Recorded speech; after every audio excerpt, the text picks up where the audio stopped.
Good morning. In today's video we will discuss about temperature. सबसे पहले हम जानेंगे कि टेम्परेचर होता क्या है. Temperature is a measure of degree of hotness और कोल्डनेस. हमें ये पता है कि टेम्परेचर जो है एक बेस फिजिकल क्वांटिटी है और SI unit for the measurement of temperature is kelvin. Although हम यहाँ पे 3 कॉमन स्केल यूज करते हैं. There are 3 common scales to measure the temperature. एक है हमारी डिग्री सेल्सियस स्केल, एक है डिग्री फ़ारेनहाइट स्केल और थर्ड वन है केल्विन. इन तीनों स्केल के बीच में क्या रिलेशन है वो अभी हम डिस्कस करेंगे. ये हमने बता ही दिया है. SI unit for the measurement of temperature is kelvin. तो यहाँ पे जो हमारा ये हम पहले यहाँ पे दिखा देते हैं आपको. ये हैं different scales, thermometer based on different scales. तो अगर हम सेल्सियस में देखेंगे तो जनरली जो हमारा thermometer with Celsius scale they are calibrated from 0 degree to 100 degree Celsius. तो 0 डिग्री सेल्सियस हम क्या मानते हैं? Freezing point of water. और 100 degree Celsius is boiling point of water.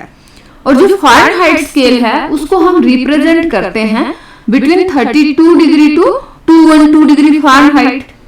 अब यहाँ पे क्योंकि कुछ ना कुछ रिलेशन होगा इस डिग्री सेल्सियस. आप ये देख रहे हो कि जो हमारी सेल्सियस स्केल है उसमें जहाँ पे 0 डिग्री सेल्सियस लिखा हुआ है वहां पे फ़ारेनहाइट स्केल में 32 डिग्री फ़ारेनहाइट है.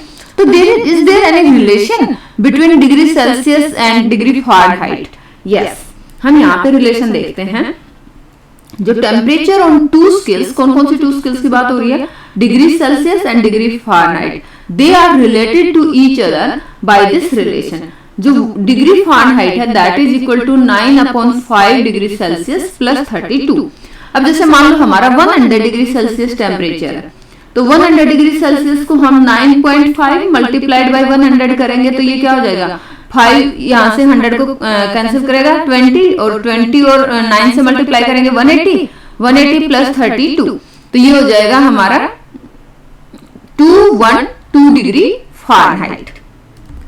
अच्छा, जो हमारी केल्विन स्केल है उसका सेल्सियस स्केल के साथ कैसे रिलेशन है यहाँ पे देख लेते हैं. जो हमारा 0 डिग्री सेल्सियस है अगर हम उसी के कोरिस्पॉन्डिंग देखेंगे तो यहाँ पे टेम्परेचर केल्विन में लिखा हुआ है 273.15 केल्विन. और जो 100 डिग्री सेल्सियस है उसके कोरिस्पॉन्डिंग पॉइंट पे अगर हम देखेंगे तो वहां लिखा हुआ है 373.15 kelvin. It means there is a relationship between the Celsius and kelvin scale. तो kelvin is equal to degree Celsius plus 273.15. तो मान लो आपका पास टेम्परेचर है 100 डिग्री सेल्सियस और इसे आपको कन्वर्ट करना है केल्विन में. तो डिग्री सेल्सियस आपके पास कितना है? 100. केल्विन में अब आपका कन्वर्ट करना आपको तो इसमें प्लस कर दोगे 273.15. तो 100 डिग्री सेल्सियस कितने केल्विन के इक्वल है? 373.15 केल्विन के इक्वल है. So this is our relationship between the kelvin and degree Celsius. तो 100 डिग्री सेल्सियस कितने के इक्वल है? 373.15 केल्विन. अगर ये 0 डिग्री सेल्सियस होता तो 273.15 में हम 0 ऐड करेंगे तो कितना के इक्वल हो जाएगा? 0 डिग्री सेल्सियस कितने के इक्वल हो गया? 273.15 केल्विन के इक्वल हो गया. अब यहाँ पे एक चीज और हम नोट करते हैं. अगर हम 0 डिग्री सेल्सियस के नीचे बात करें यानी कि टेम्परेचर बिलो 0 डिग्री सेल्सियस, तो 0 डिग्री सेल्सियस मतलब नेगेटिव वैल्यू हो जाएंगी.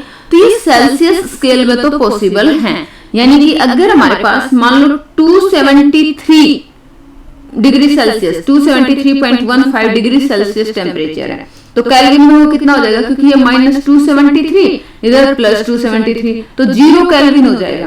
तो ये कहने का मतलब क्या है कि जो हमारी सेल्सियस स्केल होती है, सेल्सियस टेम्परेचर को अगर हम सेल्सियस स्केल में मेजर करेंगे तो हम नेगेटिव वैल्यू मेजर कर सकते हैं. Negative values are possible in Celsius scale. लेकिन केल्विन स्केल में हमारा नेगेटिव टेम्परेचर पॉसिबल नहीं है क्योंकि जैसे अभी हमने बात किया कि -273 डिग्री सेल्सियस होगा तो केल्विन कितना हो जाएगा? 0 केल्विन हो जाएगा. टेम्परेचर हमारा 0 केल्विन हो जाएगा. तो टेम्परेचर को हम केल्विन स्केल पे नेगेटिव में मेजर नहीं करते हैं, नहीं कर पा रहे हैं. सो आई होप कि इस वीडियो में व्हाट इज टेम्परेचर और what are the different scales used to measure the temperature ये अभी आपको समझ में आ गया होगा. Thank you.